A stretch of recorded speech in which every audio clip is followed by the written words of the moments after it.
Welcome back to Good Morning LaLaLand. Nothing better to have us manifest things in our life than some great coaches. So Emily and James Williams are here, dear friends, from London. They are moving to LaLaLand, though.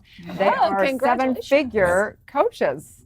That's a great job, you guys. That's not easy to do in the busy space, the loud space of coaching. So how are you guys?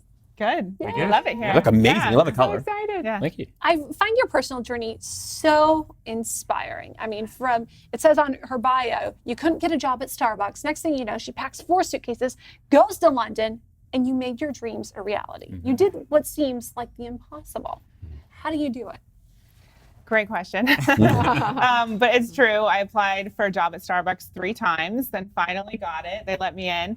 And I just kept following my heart. I know that sounds really cheesy, but I had this whole plan in place. I was going to get a master's in counseling. I was driving to Chicago to start that program and literally turn the car around.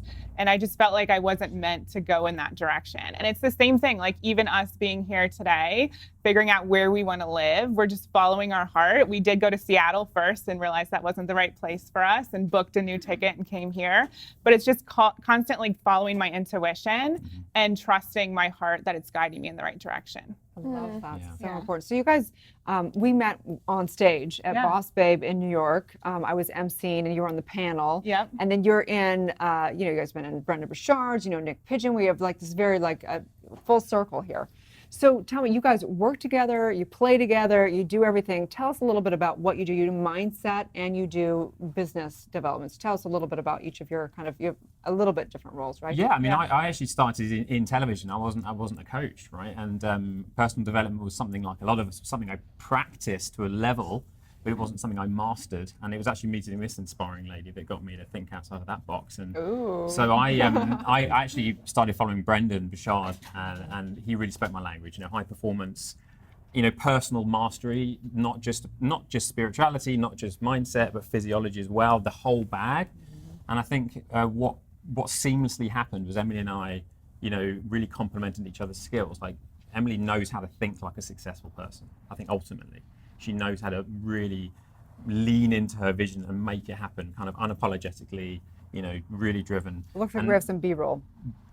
No, we want to know more about what you're saying, but tell us a little bit about what we're seeing right now. Yeah, so I filmed a clip for Money. I went to New York City and filmed this segment, and it's crazy because when I started my business, I was $30,000 in credit card debt, $90,000 in student loan debt. And so for me to be a money mindset expert and help women create financial abundance, it's kind of crazy, but it's my favorite topic. Sorry to interrupt. We just want to make sure. So what would you say a money mindset consists of if you were to break it down? And I know it's a lot. You can't say it all here, but where would you start if you wanted to create more of a money mindset? Yeah. So you were talking about subconscious and reprogramming. And so basically we all have a money story. We have thoughts that we think about money based on what our parents and society taught us growing up. And so we bring all these thoughts into our adult life and we use it to try and be successful, but it doesn't work when you subconsciously believe that rich people are evil or you're scared of success. You're gonna self-sabotage. And so we work with women on their mindset because we believe success is an inside job. But I think this is very relevant to the conversation. We started talking about your job at Starbucks, right? Then you foray this into coaching. You make $400 or some odd dollars the first time. Then you turn that into a 7-figure business. What was your personal story with it and how did you flip that? Because a lot of people talk about money story. And most people watching don't get what that even means. Right. Yeah, I think for me, it's an anything is possible mindset. So people limit themselves and they don't actually realize what's possible. So I started to see other women creating 7 figures. I started to see them doing it quickly. And I'm not saying it's an overnight thing. I put in the time and the effort to make it happen, but I believe that was possible for me. And but did you believe that growing up in Ohio? I grew up with entrepreneurs all around me, but my big goal was 6 figures. I just wanted to hit 6 figures by my 30th birthday. Then I had a coach tell me I could make what I was making in my job as a matchmaker, not just I could make that yearly salary in a month. And I thought she was a little bit crazy, but I loved the sound of that. So I just went with it and snowballed, right? And so I think it's just believing that it's possible for you and then obviously taking the steps. A lot of people want to go and sit on the mountaintop and meditate, and that's great, but you have to show up and you have to take the action. So what would you say are the, someone who's coaching, maybe they have a couple clients or something like that. What is the real thing that has really put you to the next level from a 6 to 7 figure? I think moving past fear and just consistently showing up. Like, I put so many offers out there. I had 54 no's in a row from people who didn't want to work with me, but I kept getting on the call. I kept putting myself out there. I kept believing that it was possible for me. And I really believe that our desires are dropped in. I believe that they're there for a reason. They're not just an accident. And so when you trust that everything you're being called to do, or a way in which you're meant to live your life, that's actual truth, then you know there's no other option. You have to keep moving forward, because that's what your destiny is. Yeah, it's a possibility mindset, ultimately. You know. What's been the toughest part of your coaching journey, sort of becoming 7-figure coaches? I guess it's you know, there's so many levels. You know, you make it to one goal, and then there's another level, and there's another level, and each level can feel as hard as the level before it, right? And so I think doing this together and working on this together and growing together has helped us there. But it's challenging. It is challenging. There is no easy way to make your dreams happen, but there is an exciting and passionate way. And I think it's just consistently doing the work and knowing that it's not a crash diet, right? Personal development is. So one of the things I always tell people in the coaching world is that one of the secrets that people don't really talk about is actually in the masterminds, it's not so much all the information that you learn, that's important, but it's the relationships and the network that happens through that. So tell us about your experience with some of the greatest, networks. Yeah, I mean, my first experience with Brendan was going to his events, so Experts Academy and HBA and the Mastermind. And I think the people you meet, not only, there are potential work opportunities, but there are inspirations. Meeting people like Emily, in all their forms, inspires you to know what's possible. It makes you think, wow, there is another level out there for me. Maybe there's something else that I can do. Who is Brendan, and what did you learn from him? Brendan Bouchard is like the most amazing guy. I mean, he's like one of the number one online he does course. About 90 million a year. He's like the top coach in America. Online programs. I mean, he's the number one high performance coach in the world, but he's a possibilitarian as well. I mean, he just possibilitarian. He lives for his dreams, and he does so wanting to bring people on that journey with him. If you go to any of his events, there's not like a one type of person. There's people from all over the world, of all ages. And I think I love people. I'm an extrovert in that way. And so going to an event surrounded by different types of people that are making their dreams come true is very, very inspiring. Right. It was interesting because when I went up Nick was speaking at his event, and in the audience in our VIP area was JP Morgan. Wait, JP, what's his name? Sears. Yeah, that does all the funny spiritual things. And then there was like satire, spiritual Craig, satire. who does like huge top end funnels. There was like all these people that were from random like houses in LA. And stuff I think like the reason we're sitting here is partially because of Brendan, because Brendan introduced us to Nick, who introduced us to you. And definitely. Big shout out to Brendan. Network is your net worth, Yes. as they say. Yes. It definitely draws the groups from all over, but there is some very similar things to the keys and pillars of personal growth, which you mentioned on the website. Can you explain those to us?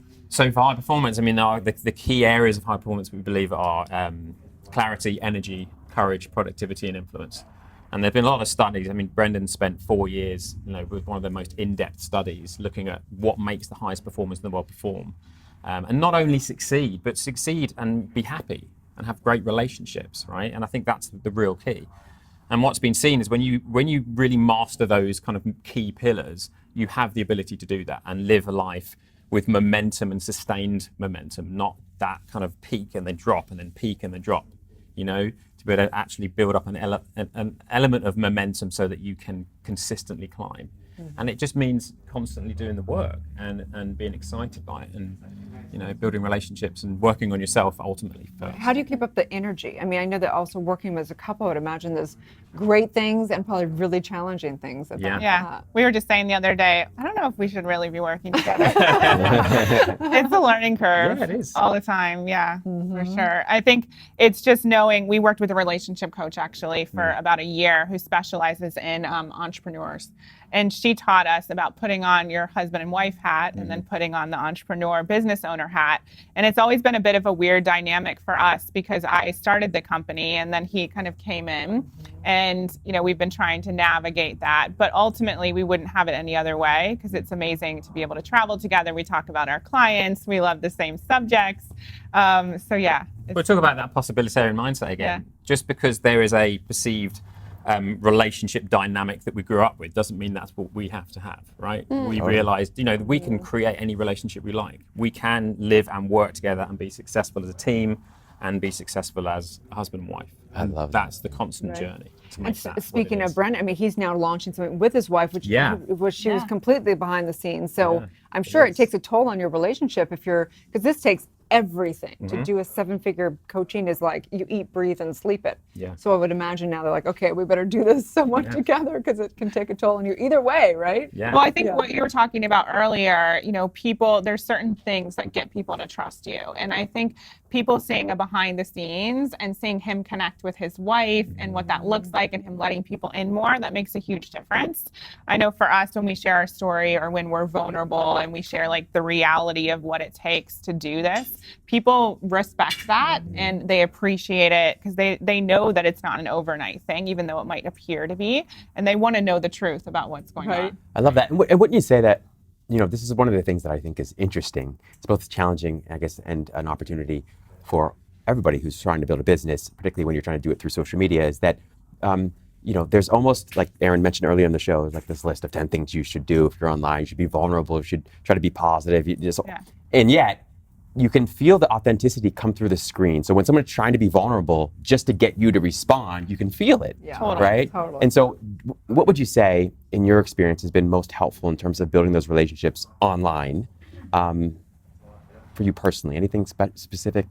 I think being open, because I'm naturally an introvert, so I kind of want to just send James to everything and have him do all the networking. But that's not going to help me spread my message or live my legacy. So I think just being open and being willing to just connect with people. Even for me, that sounds super simple, but that's difficult. And so just showing up is a big deal for me. Yeah, that's what you said earlier about, it's very hard to try to be authentic, right? You're either authentic or you're not. Right. And so it's just relaxing and knowing that this is what you want to do, and that sharing your message is ultimately in service of the people that you want to serve. Right? You don't need to put a mask on. So who are those people? We talk to a lot of life coaches, but who are the people that really would resonate with you? Who's your audience?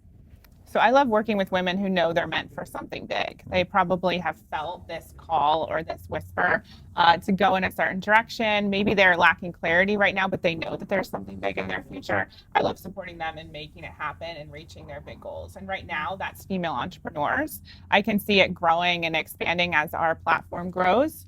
But yeah, we work with mainly female entrepreneurs at the moment. And I know you have a bit of a wider audience. Yeah, I do work with guys as well. But I think what's happening when you're authentic, when you're just putting yourself out there, what I'm really finding is that there's an element of entrepreneurs that really try and they work, and it's all about what they need to learn and how hard they need to work, and they kind of forget about their health and their mindset. It's secondary. And then they get to a point where things start falling apart, relationships, their health starts falling apart, and they're the ones that I end up attracting, because they're like, my family's really important to me, my health's really important to me. I can't go to the next level because I've not been making these things a priority. So they're the people that end up coming to me. Interesting. Yeah, he has clients with like $50 million businesses, and it's really interesting to see who comes his way. So fascinating, right? What we attract in through all that, through our own consciousness is so fascinating. But by being authentic. Yeah. By just talking about what you're excited about. Yeah. If you're a coach out there and you're down to your last $3,000, the Steve Jobs question, where would you spend that last $3,000 in terms of your business? That's a great question. That's a great one. My marketing mind wants to go to something like Facebook ads, but I wouldn't hire someone to do it. I'd learn it yourself, put a little bit of money into it. But I also think that one of the biggest shifts for us is investing in other coaches, invest in people who are able to show you the path, so you're not guessing, you're not just throwing spaghetti against the wall. We've invested, nearly $500,000 in the past 5 years in masterminds and trainings and learning from people who inspire us. And that it makes all the difference, because it's not just the information they're giving you, but that connection, and they're giving you their belief in you, which makes a world of difference. Wow, you make me feel so much better about the 2 master's degrees that I feel better. Not perfect, but I feel better. So tell people where they can find you and work with you. We're at iheartmylife.com. And you can find both of us there, all of our programs. I have a new book coming out in June, so everything's happening. And what's it called? I Heart My Life. Oh, Yes. that's good on brand. Well, I'm excited, hang that you guys are in Los Angeles. Yeah. So yeah, it's gonna be a good time. Yeah. Stay tuned. We'll be back with more on Good Morning La La Land.